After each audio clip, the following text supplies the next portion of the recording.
Hey everyone, today I want to talk about booking guests on your podcast. When I first started podcasting, I was doing co-hosted podcasts, but then when I decided to start 2 different podcasts after those, I ended up just booking guests on every single episode. And while these weren't interview shows, I think the same will apply here to interview shows as well, instead of just conversational shows where you're talking about a book, a movie, or a TV show with someone and it's more conversation based. You're asking questions, but it's not necessarily an interview of the other person. And with interview shows, obviously you're probably wanting to have a specific guest on for their knowledge and expertise. So the biggest advice I have, though, if you want to start a guest-based podcast, is to start with people you know.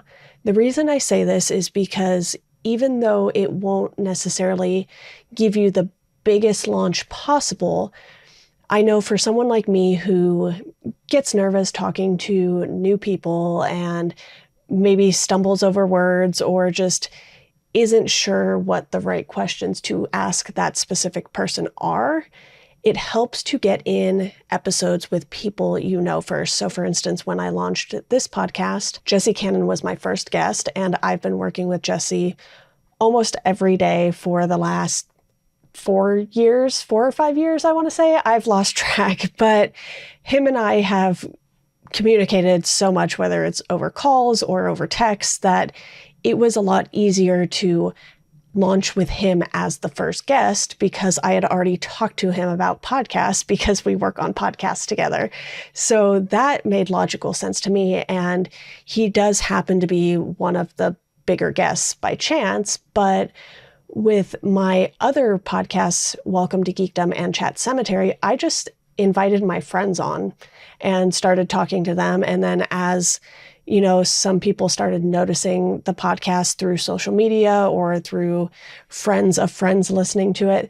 Then I started to invite more people on, especially with Chat Cemetery, who were in horror journalism. So people who have written for sites like Bloody Disgusting or Fangoria. And then from there, I was able to grow the podcast because I was getting guests on who had a different audience and they were sharing the podcast, and then it was getting to people who read their writing about horror. So that really helped with growth with Chat Cemetery, but I wasn't super concerned about starting smaller and then letting it get big. I know a lot of people are like, I have to launch with the biggest guest and I have to, go big right from the start. But the thing that I have noticed is that when people launch with a really big guest, unless they're already a seasoned interviewer, sometimes it comes off as forced or they just couldn't get into a groove with their guest. And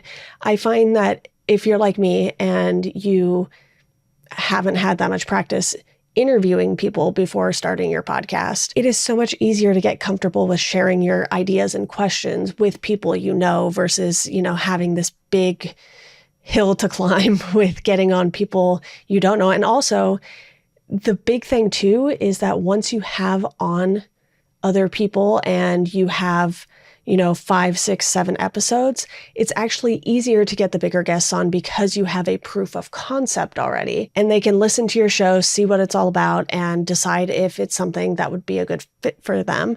And if you're just trying to launch with the biggest guest, you don't have that proof of concept.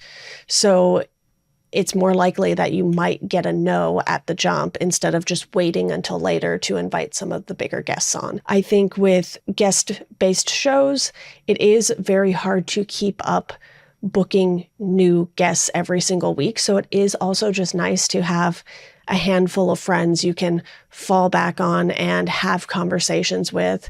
And typically what I have seen happen is they'll come on a podcast, have a fun time, they'll tell other people about it, and then they'll start suggesting people to you based on who you might want to interview or what movies you might want to talk about. And then from there, you can just get more guests. So for instance, with this show, I had Jessie on the first episode, and I am just now getting introduced to someone who is going to be on a future episode.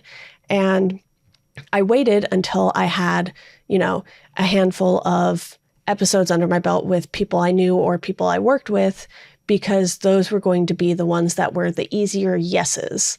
And I knew that all of those people would then know other people that I could eventually ask them to introduce me to and have on the podcast. And here's another thing too.